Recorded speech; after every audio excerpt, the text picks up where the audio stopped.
Ladies and gentlemen, boys and girls, children of all ages, welcome to Sox on Tap. Tony, my first reaction is just, fuck yes, let's go. Sox versus the Twins. That's where it all starts. Because it all starts taking care of business in-house in the Central Division. That's right, I'm a meatball. You got to bring that top button swag, baby. It is always great to beat the Cubs. And I'm a homer, so I always say they're gonna. Dallas Keuchel Lamson got some beards that you should be afraid of. What everybody said when he gets out there, it's me versus the other guy, and I'm going to beat him. So I just love that mentality. It's cool and fucking tough. Steve, would you say that Tony is mad online? I would definitely say that. The White Sox winner.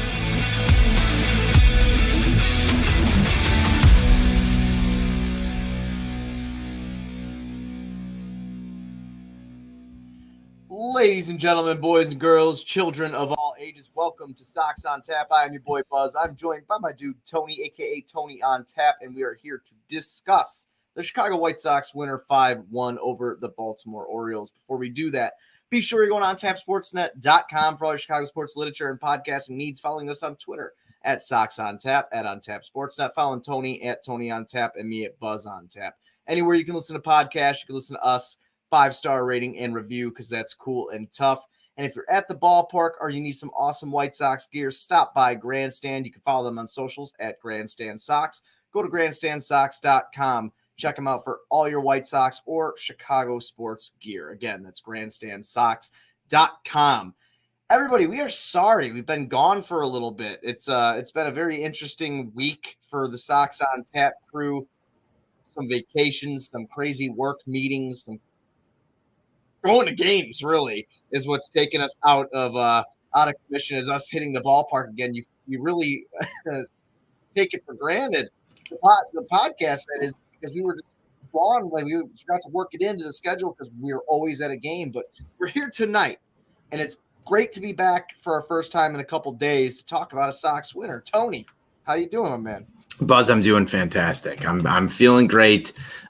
We did get to the ballpark this week. You saw us. We were with the San Diego Chicken. I think that there was a little bit of debauchery that happened there. I see Sales in here. Dave Bennett. Cheers, boys. Crack 'em. Sox have been playing good baseball. I know we came out of a bad weekend in New York, and we come back home. We get this series against the Cardinals. It's great to be back. The boys were back in town, as we like to say here. We were out cracking them. There's Sal with the crack 'em. And I think we both put Sal up on the screen there. We're excited to be back. I'm excited to be back. Buzz, how are you, man? I'm good, man. I'm good. You know, we shout out to our boy Sockside Mike that hooked us up with tickets to go to Tuesday's game. I think that took you and I both out of commission because we got home super late from that one because some out of the stadium shenanigans took place and, had to go enjoy ourselves and have kind of a dad's night out. So thanks to him. But yeah, the last recap we had is when we went down to the Yankees 7-0. Obviously we saw how that series ended there with the sweep, come out, take the series against the Cardinals 2-1. And, we make the return here today and I'm feeling good, man. I mean, it's just, we're coming up to the holiday weekend here. A lot of us are going to be out of commission for that, but we will be bringing Sox on Taps. Don't worry about it. We will be here bringing these. But I'm doing good otherwise, man. I'm stoked about a White Sox winner, dude. I mean, it was absolutely phenomenal. This episode has been dubbed Pitching is Key, and that's because the White Sox collectively, through their pitchers, had 16 strikeouts tonight. Absolutely amazing. You love to see Dylan Cease do what he did tonight, and we'll go right into that, Buzz. And we've done this show for a while now, and if you go back to last year, even almost any time Dylan Cease has started on the mound for the White Sox, one thing that I've been critical of, I know you've been critical of, Johnny's been very critical of, is Dylan Cease and him figuring out. We all love his stuff. But when he can put it together consistently and he can do stuff like he did tonight, you just get this prime version of a kid who really has top of the rotation stuff, can win you a ball game consistently. You saw it tonight. The slider was just absolutely filthy, Buzz. And you pair that with the curveball and just some gas out of the arm of Dylan Cease. It was an impressive performance from him. I really like the fact that even when he does get touched up, he comes right back out there and just lets it rip. He gets through that inning pretty much outside of a long ball unscathed. And, that's what's really keeping this White Sox team from having more than the 3-game losing streak to New York. Okay. All right. The New York Yankees are a good baseball team, but when you have the starting pitching like this, and Dylan Cease was probably outside of Carlos Rodon going in, the biggest question mark in this rotation, you see him learning, you see him developing, you can actually see the improvements in his game right now. And it's paying dividends for the White Sox, Buzz. It's fantastic to fucking see. Oh, absolutely. He comes out 6 innings pitched tonight. He lets up 4 hits, 1 run, which was earned. It was a long ball. And he strikes out 10, walks 2, 111 pitches. He lowers his ERA tonight to 2.98. Galvis homered off of him in the top of the 4th inning. And that was the only time the Sox Sox pitchers got touched up. That was it. That was it. So it's great to see, this team offensively has been struggling a little bit. And I think that's something that we can all note on here. Yep. Everybody would agree with that. And what's kept us afloat has really been the pitching. And, even with the question marks around the bullpen, the White Sox are, what is it now? 9 games or 8 games above 500. They're sitting at 28-20. Most of that comes because of your starting pitching and what they have brought to the table. And when you see a guy like Sal just said in the chat, Cease is learning to get back on track instead of folding like last year. Sal's words here.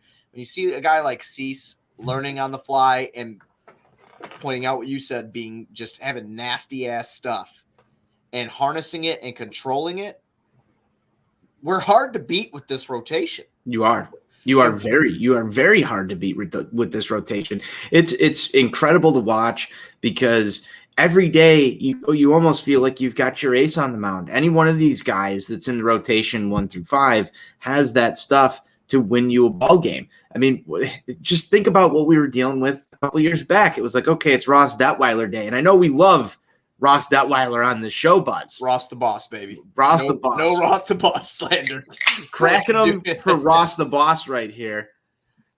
You don't but slander that man. Odrisamer Despaigne day. Like there were so many of these just guys that came through this rotation where you're like, oh man, the offense is gonna have to fucking show up tonight, or this is gonna be a brutal baseball game to get through. Right now it's 1 through 5. Every day is a day to be excited for. I get excited for Lance Lynn Day. I get excited for Carlos Rodon Day right now. I get excited for Dylan Cease Day.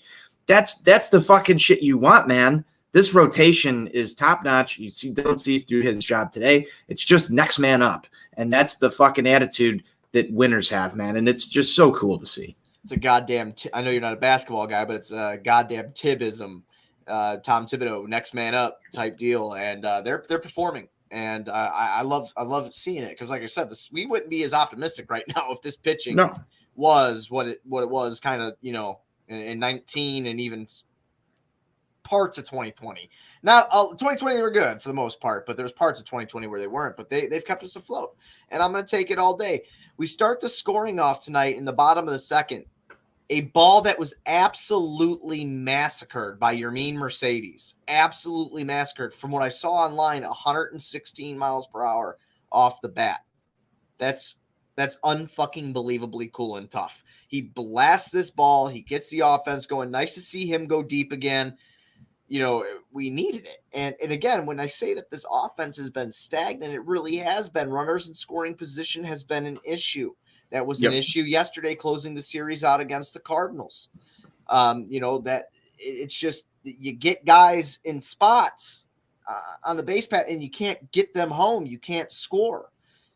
When they score and you get this pitching that you get, you don't need to score. I mean, God damn, dude, Rodon let up a run yesterday. I mean, if people are listening to this Friday morning, that would be Wednesday. So he let up a run, kept us in the game the whole entire time. You don't need to score a ton of runs to win these games. No, you need 2-3. With this starting pitching staff, if they're on, you need 2-3 runs. And I think we talk about opportunistic, and that's Johnny's favorite word. you talk about being opportunistic and the hitting with the runners in scoring position. You've seen this team come through with runners in scoring position more consistently than most ball clubs. And yet we still have that hunger, at least me as a fan, where I'm sitting there every single time we get a runner on second base, and it feels unacceptable for them to walk away without scoring. It really does. With some of the names in this lineup, like, Jose Abreu, you remember Mercedes' start this year. I know people soured on him before he hit this bomb. I myself included. I mean, we had this talk at the ballpark about Yerman and, just some of his struggles of late. And it's nice to see him getting back out of the slump. But like up and down this lineup, I mean, you even go to some of your weaker guys and Adam Eaton's come through. Lurie Garcia to start the year was hitting at an incredible clip with runners in scoring position. And so you've seen this team be able to do it. It's just when they go silent, man, it feels like the whole thing goes silent. It's not just one or two guys. It's the whole team. Sale, Billy Hamilton tonight. You're getting it out of guys that you typically wouldn't normally see that from if you're a White Sox fan who's watched this team for the last 10 years. Those types of hits have been just plentiful this year in a lot of circumstances where you wouldn't have seen it. So I wouldn't say that we've struggled per se with it, but it's more or less just there's days where we just do not have that. And then those one or two runs become so much more critical. But you can see this offense just go and explode for 5 to 10 runs at will, it feels like, almost, when you get that type of production. Well, consistency is key with it, and that's when you're going to start seeing us build more and more over 10 games over 500, because that's what I'm chasing now, is get to 10 and keep building it consistently. And you need to do that through your hitting, because the pitching's already there. So that's what needs to happen. Speaking of Billy Hamilton, we'll break this down a little bit and we'll get into it. After Mercedes homers, it gets real quiet for a while because, the Orioles got that next run after the Galvis home run in the top of the fourth, all right? After that, Sox don't see scoring again until the bottom of the sixth inning. So their last run was at the bottom of the second after the Yermin bomb. Then it comes off of a Billy Hamilton single. Vaughn singles to center. Lurie ends up walking. Hamilton comes up. He singles to center and it scores Vaughn. Like you said, unlikely source gives us a 2-1 lead. After that, we get some scoring in the bottom of the seventh, where Madrigal doubles to start the inning off. Grandal strikes out. Mancada walks. Abreu doubles to left center. That scores Madrigal. Mancada gets to third. Becomes 3-1. Mercedes comes back up. Singles to center. Mancada scored, and so did Abreu. So that makes it 5-1. That'll end the scoring for the night. there. Dylan Cease, we've already touched on him. He goes 6. He's relieved by Evan Marshall tonight. And oh my God, did Evan Marshall look like Evan Marshall? Absolute. And that was fucking awesome. Absolute filth. If there's one guy, I cheer for everybody in the bullpen, obviously. They're White Sox players. I want them to succeed. I want to win.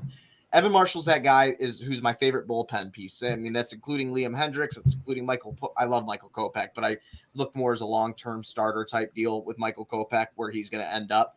I love Evan Marshall. And for him to come out tonight, he had it working. He strikes out 2 in an inning, 14 pitches, looked fantastic. Yeah, dude, Evan Marshall, when he's on, he is just absolutely filthy. He's got good shit. He does. He's got good shit. He's also a leader in this clubhouse too. I was reading the story. If we go back to the whole La Russa versus clubhouse thing, and Evan Marshall was interviewed by Scott Merkin, and he talked a little bit about how La Russa relies on his veterans and his guys to establish themselves as leaders and kind of lead that clubhouse and manage it. And Evan Marshall's name was in there. And I was a little bit surprised by it, Buzz. I don't know why I was, because after thinking about it for a little bit afterwards there, Evan Marshall's, he's been around a little bit. He's been a staple in this bullpen for the past few years. And you can look at Evan Marshall as a kind of leader. So when he's on like he is tonight, I think it makes him even that much more valuable to this ball club. And you love the options, like I talked about earlier this year on the show, how Tony La Russa's got like 4 or 5 paths to the ninth, especially when you can go Evan Marshall, Aaron Bummer, Michael Kopech, Garrett Crochet, even a Matt Foster there, Cody Hoyer. Wait till you get Jace Fry back. There's so many guys in this bullpen that could be 7th, 8th inning guys, or arguably in closer talk around most of the ball clubs that most of the ball clubs in the MLB. And when you have these guys working like that, and you've got that vet in Evan Marshall just pounding the zone with some filthy ass shit that nobody can hit, and he just looks that good, and he's a shutout guy, man, a series becomes that much shorter for the opponent. And I think we have not seen the bullpen at its full capacity, the way that it should be running at many points in this season. But tonight was a perfect example of it, where you don't even have to go to Hendricks, because your offense worked. It built the lead. Evan Marshall did his job. He could have gotten touched up like he has many times this season, and you're talking about a one run ball game, or even going into the late innings down in this game. And Evan Marshall, I mean, if I'm giving out game ball buzz, it's probably going to him. Yeah, he pitched fantastic when he came in. He did his job. He gets, like I said, the 2 strikeouts. Cisco, McKenna, Mullins lined out. He gets out of the 7th with no issue. We moved to Aaron Bummer, who's been hit or miss this year. And I mean, you could see it in his numbers, but he's been hit or miss. He lets up a double. He hits up a double. He's got the first person. I think he got the first batter in the 8th. I got to pull up the thing. I don't have it pulled up right now, but he struck out the first one, let up a double, got a strikeout. He had a wild pitch, I believe, and then he got Galvis to ground out. I think he grounded out to second. I have it in my notes, but he looked good tonight too. And that's a good thing. Like I said, when these guys are on, the pitching is key. It's unbeatable when they're on. I don't care what anybody says. I know they've struggled. I still believe in my heart that we have the best bullpen in the MLB. And it was proven tonight. And so I don't know if I'm going to go that far. I will. With best bullpen in the MLB yet. I think that there's a lot of guys that need to fix what they've done earlier on in this season to really coin this the best bullpen in the MLB. Do they have the talent to be? Yes. I'm a homer. I know you're a homer, so you're gonna. I know you're a homer, so you're gonna. I'm just here to play realist for 2 seconds and say we've been on the show and we've said, like, the bullpen's got to be better. We've talked about it in our group chat with Johnny and Steve as well. I mean, this has been a pain point for this team, but you can see the makings of it, man. You really can. It does have the ability to be the best bullpen in the league. Yeah, it does. They have the talent there. And like I said, I'm a homer, and I'm going to keep rocking that same energy. We go into the top of the 9th, and that's when we get Matt Foster. Now, a lot of people on Twitter.com were not thrilled with having Matt Foster come in, okay? And it starts off a little rocky because he hits Stewart with a pitch, okay? Wilkerson grounds into a fielder's choice. And Madrigal kind of did a little bit of a Jeter there. Stepping on that bag, jumping and throwing the ball, didn't get there. But, we got the force out at second. A scary play.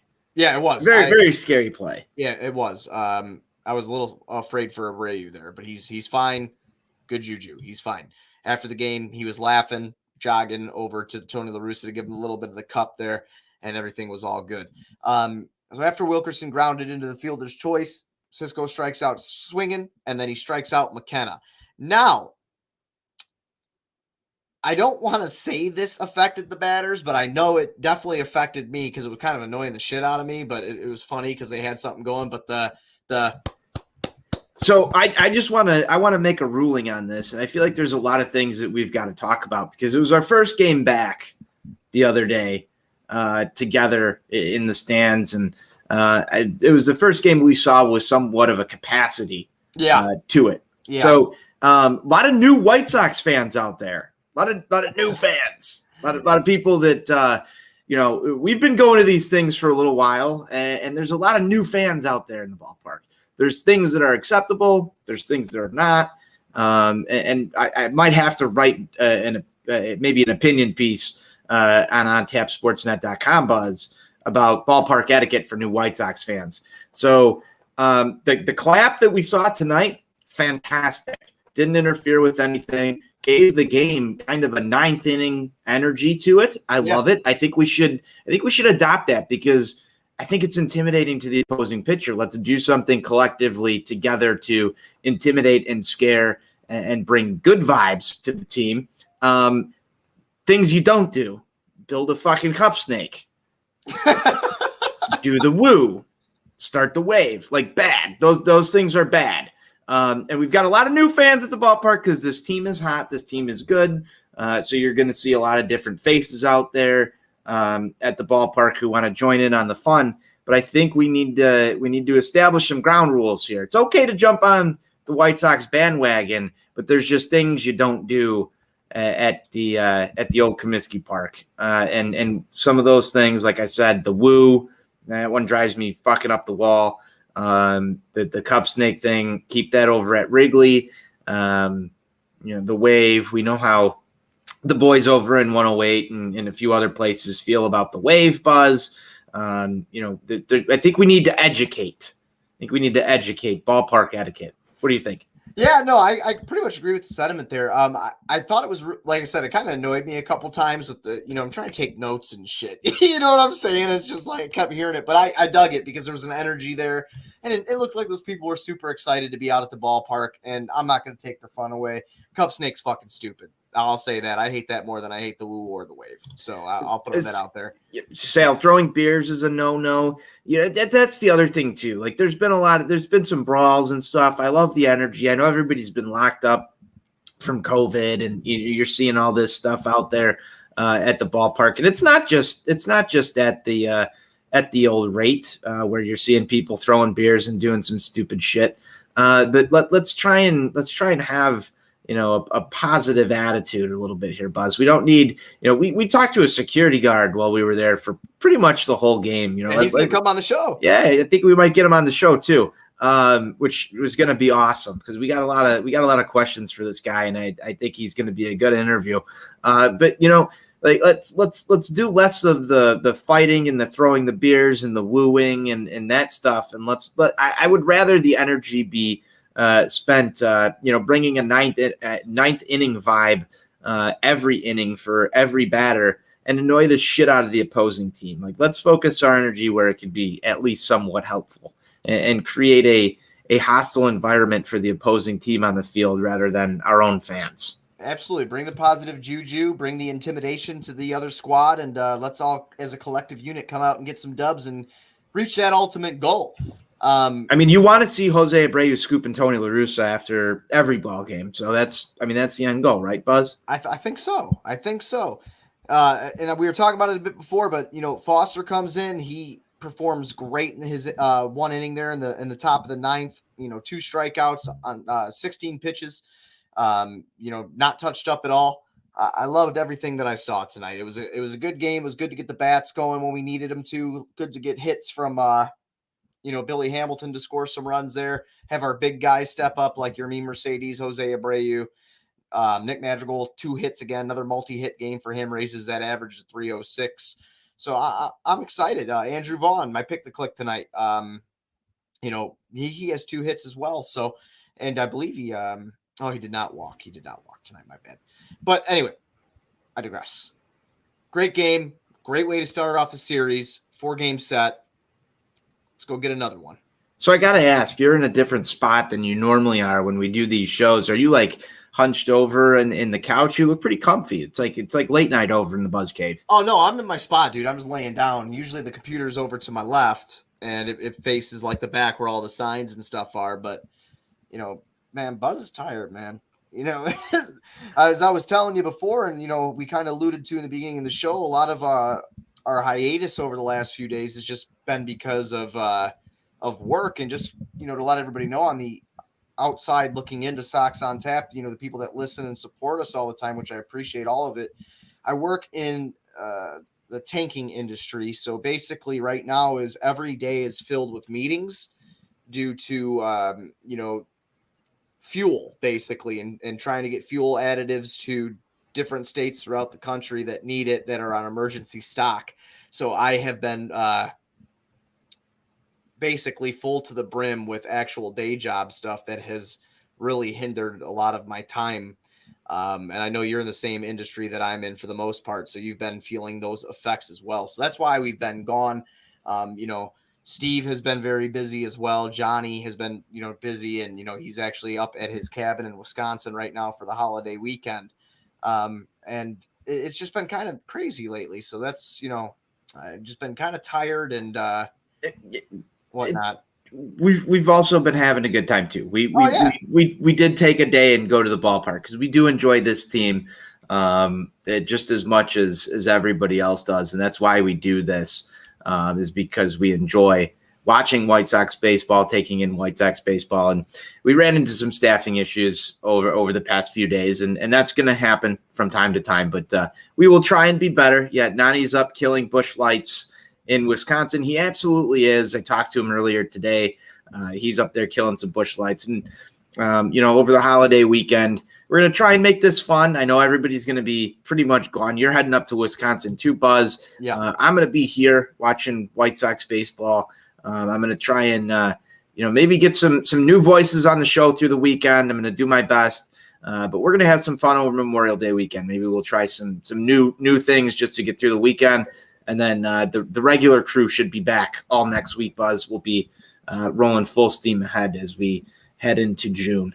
Yeah, it kind of goes back to the point that you made about people getting back into the ballpark. It's like that normalcy is starting to kind of come back around.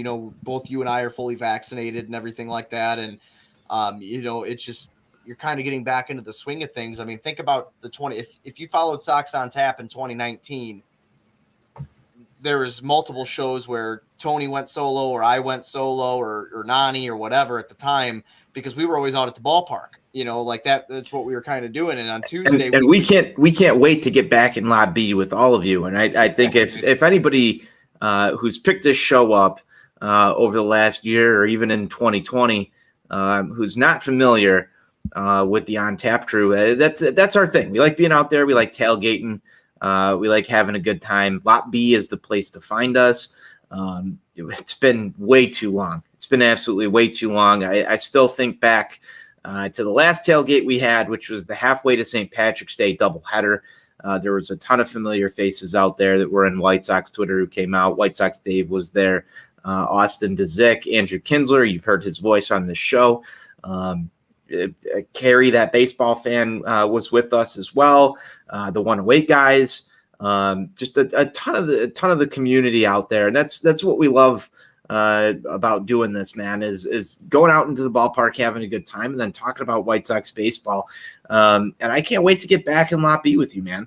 Yeah, when we walked through there, when we were going to the game, I felt like this overwhelming sense of sadness because I was like, man, because we took the train. We don't do that usually. No, we don't. Normally drive up there and park in Lot B, or I'm a frequent Uber participant there. The rideshare app Uber.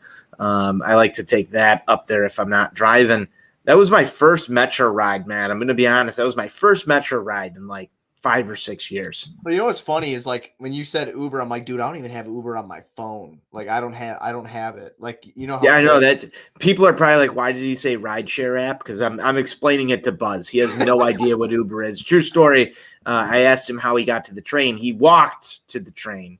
On what was that, Tuesday? You walked to the train. Yeah. I've never even heard of somebody walking in 2021, but I guess you got to look out for your health there, right? Burn some of those Miller Lite calories off. Yeah, I always just I'm a paranoid cat, man. I always think that I'm gonna be the one that gets abducted or something. So I just don't like to do it.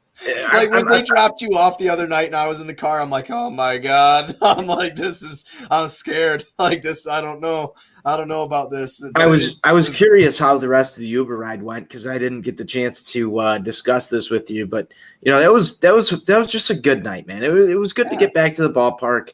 If you follow us, you got to see Buzz kiss a chicken on the mouth. No ill effects from that. Just real quick, no ill effects from that. Not feeling anything. No, I eat a ton of chicken, so I think I'm immune to it. Good. The whole chicken thing that was just interesting, and I understand that it was for Joe West. But we're sitting at the game, and like so many weird things happened. And we don't typically get a chance to go into some of these things, but like Adam Eaton mustache, that was awesome. Yeah, I think we spotted that probably faster than most people because we were sitting out in right field. We were sitting out in right field, and Adam Eaton comes running out. Yeah, and I'm just like, oh man, he's got the 80s porn stash just rocking. And the security guard, that's how this whole thing started. The conversation with him, he turns around, he's like, oh, I think you're right. I'm like, oh man, I gotta text my wife who was at home watching the game. I'm like, the first at bat, I need a picture of Adam Eaton. He's got a mustache. And people started to pick it up from there. It was fantastic. Just being out there watching that. I think just some of the other stuff that happened that night with the chicken was the culmination of everything. We got to talk with White Sox Dave, Jason Hosking. We ran into a few other people. Beef Loaf, Chirizi. We ran into both of those guys. White Sox Dave after the game. It was a great night. It was great to be back. It was great to hear from people who we haven't seen in a long time, been able to discuss White Sox baseball with. And this goes back to the tailgate thing, man. I can't wait to get back in Lot B and just have baseball conversation with some of these people, because that is absolute heaven, at least for me, Lot B before a White Sox game. Yeah, you kind of take for granted sometimes the people that you don't see, and you realize when you see them how cool it is to share a conversation and share a beer and just have a good time, crack them and start doing your thing. And it was a great night. I forgot Wally Money in that. Oh yeah, Wally Money. I forgot Wally Money. How do you forget Wally Money? I don't know how anybody would forget. I think that's because I feel like I see Wally anywhere. I just feel like he's one of us. I see he's down in New Orleans right now. Wally's always he's everywhere. That guy's everywhere. Whether I'm at a Bears tailgate, Wally will come walking through, or if I'm at a damn Bulls game, I'll see Wally. I always see Wally everywhere, man. It's just it was cool. Tuesday was a great night. Sox had a win. We got to see fireworks. I love fireworks. Yeah, I love fireworks. We got to spend time with some great people, and it was great. And And shout out Southside Mike too, if you're listening to this. Thank you for making that happen, because that was a great night.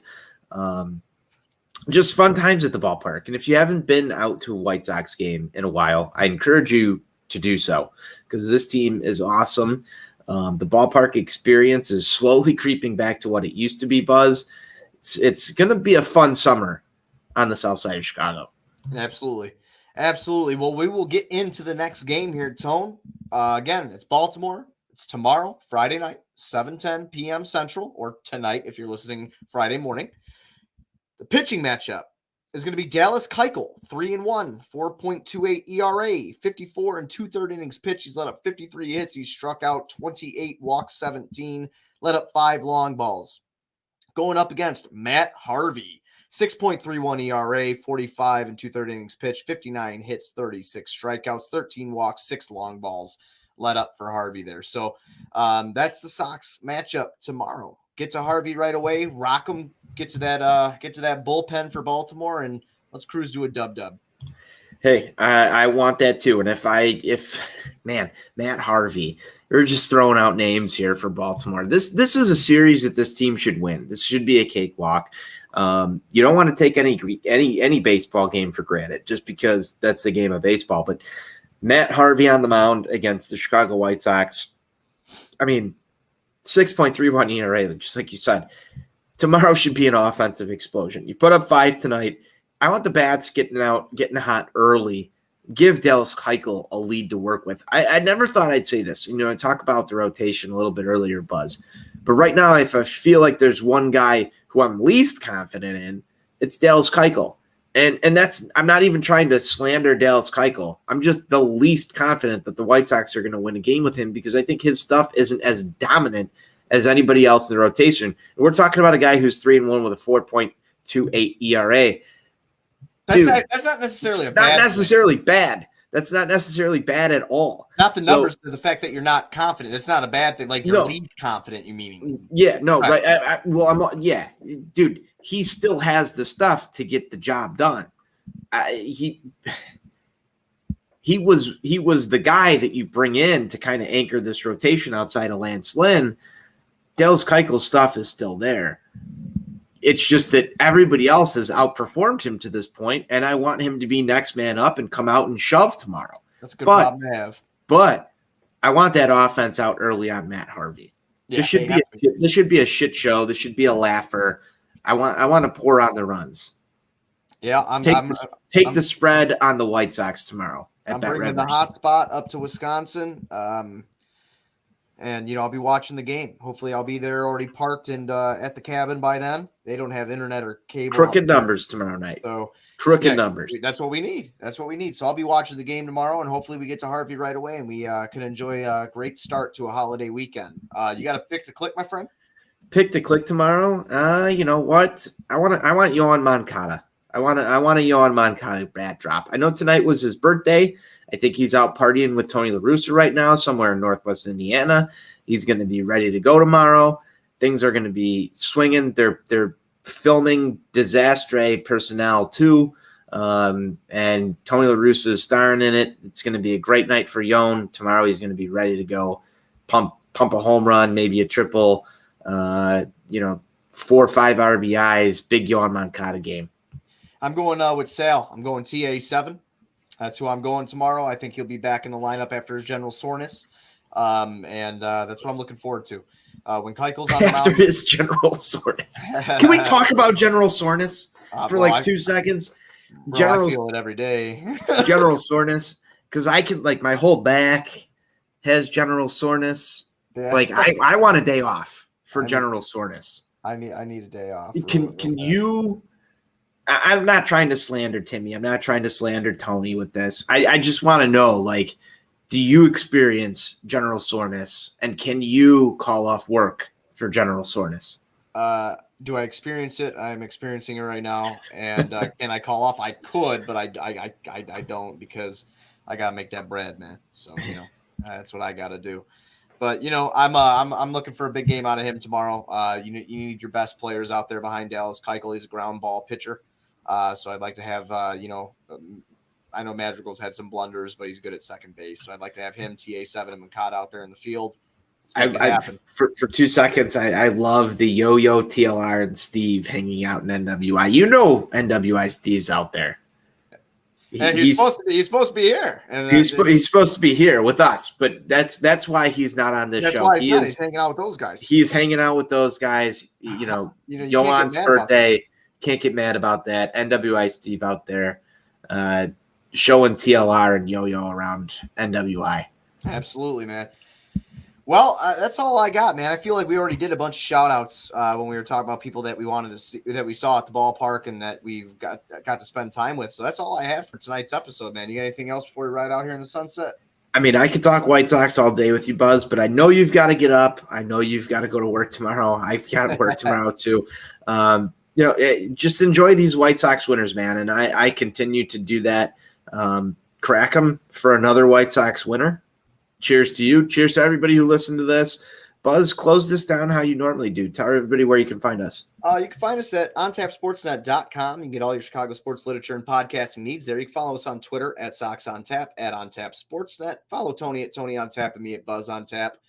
Anywhere you listen to podcasts, you can listen to us. 5-star rating and review, because that's cool and tough. And be sure to check out Grandstand. Go to grandstandsox.com. Follow them on socials at Grandstand Sox for all your White Sox or Chicago sports gear. We'll be back in some variation tomorrow, whether that's me at the cabin, whether Tony finds a special guest. Sox on Tap will be back tomorrow after a hopeful win over the Baltimore Orioles.